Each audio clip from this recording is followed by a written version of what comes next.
Hi guys, welcome to Take 10. I'm Marley, and I decided to change the background a little, so I'm in the office today. Woo.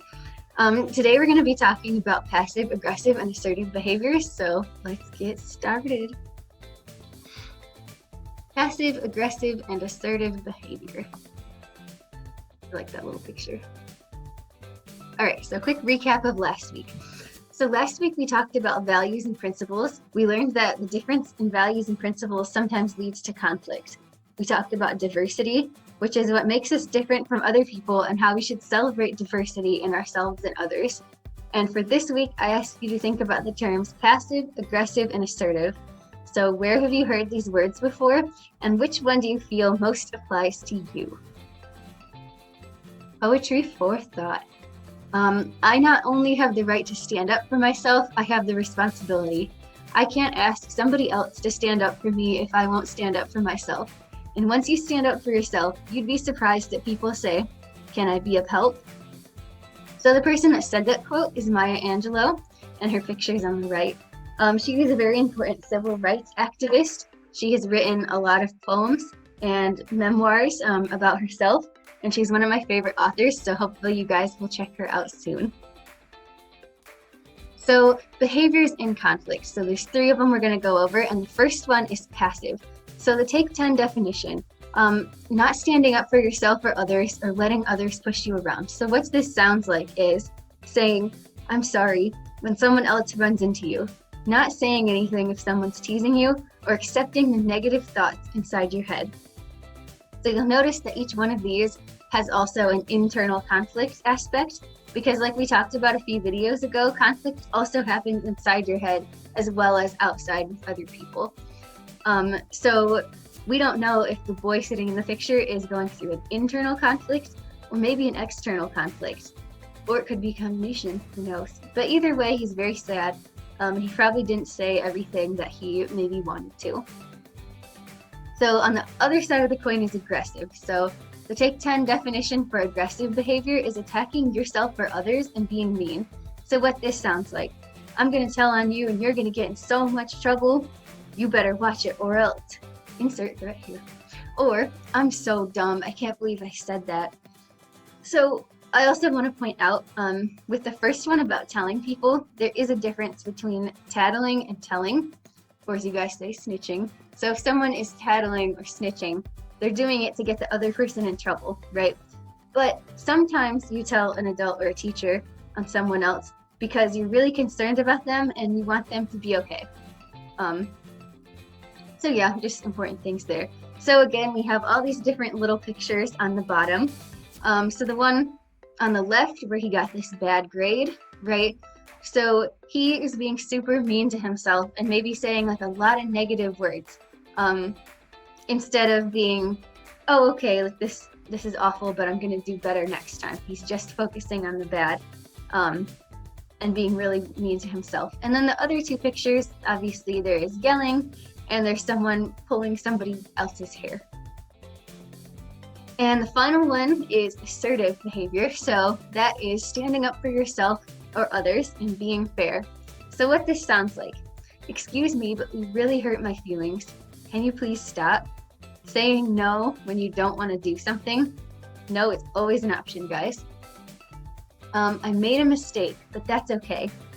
So in the other picture where we saw the guy get a bad grade, someone that has an assertive attitude would maybe be sad about the bad grade, but they would also be like, "But it's okay, I'm going to work harder, I'm going to study differently maybe."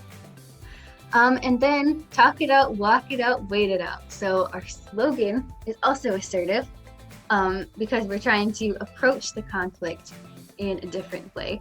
And then there's a picture on the bottom that says "Stand up for yourself." Love it. So now it's you guys' turn. Turn and talk. 2 minutes. What behavior do you think Take 10 encourages?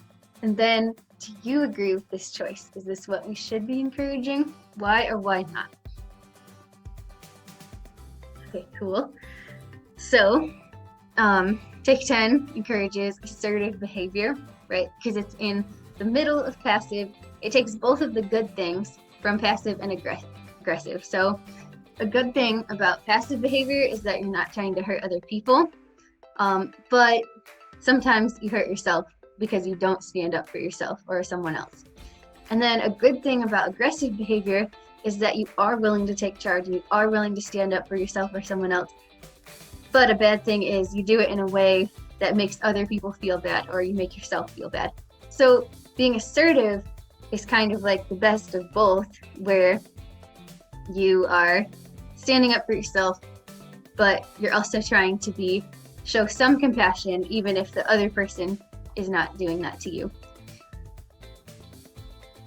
All right, so now we're going to talk about two other behaviors in conflict that even if you've had Take 10 before, you might not have talked about some of these ones.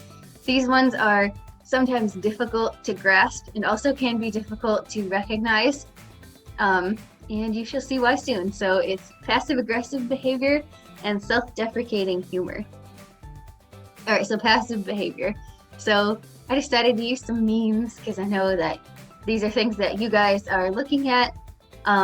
They're funny, but they also talk about the point. So the definition of passive-aggressive behavior is mean or aggressive remarks disguised as compliments or humor. So let's look at some. I'm just saying. I mean, if that's how you want to act. Hope you don't drown. Whatever. So notice that the tone that I took on those things is like a little bit more dramatic, but potentially the tone that these other people are conveying. So especially in the one at the bottom that says, I mean, if that's how you want to act. So that doesn't necessarily sound aggressive, but it definitely is.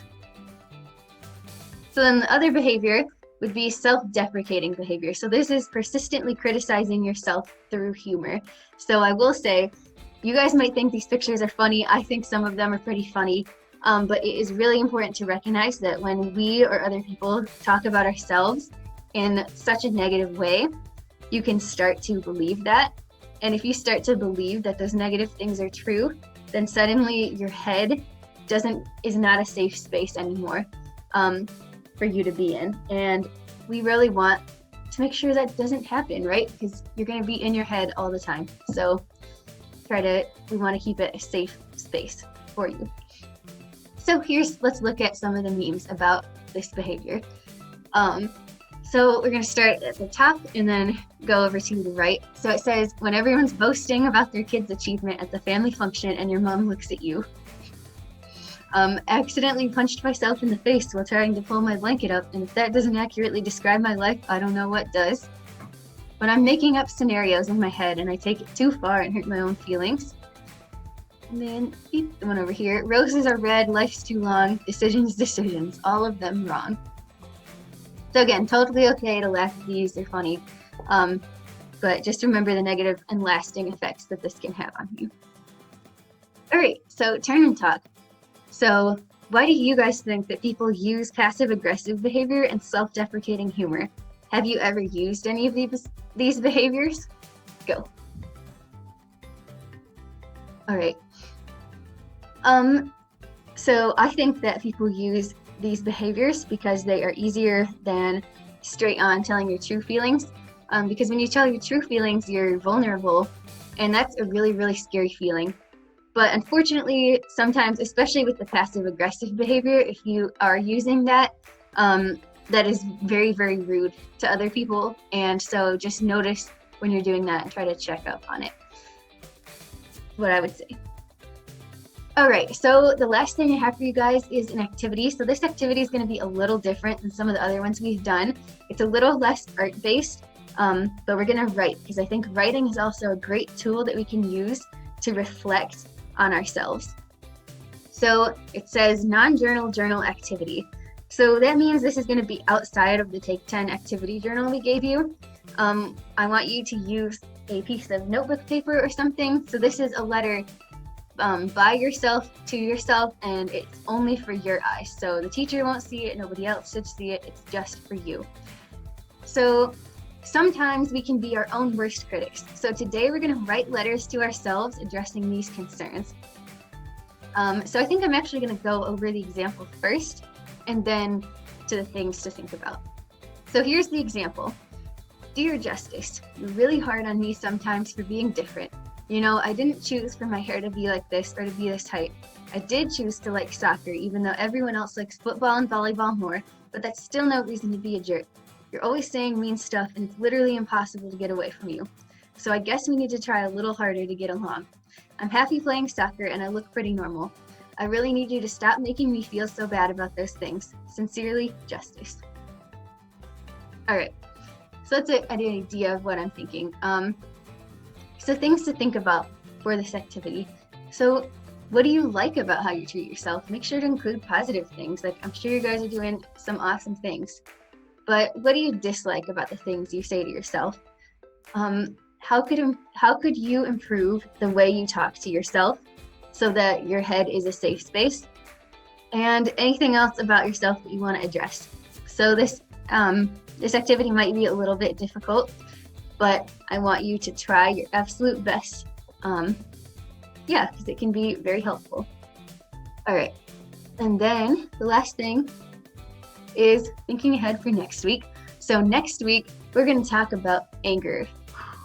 And I want you to think about one good way to handle anger and one bad way to handle anger. And these are in quotes because I want you to think about whatever a good way to handle it is for you and whatever a bad way is for you. So make sure you do the journal activity, and I will see you next time. Peace.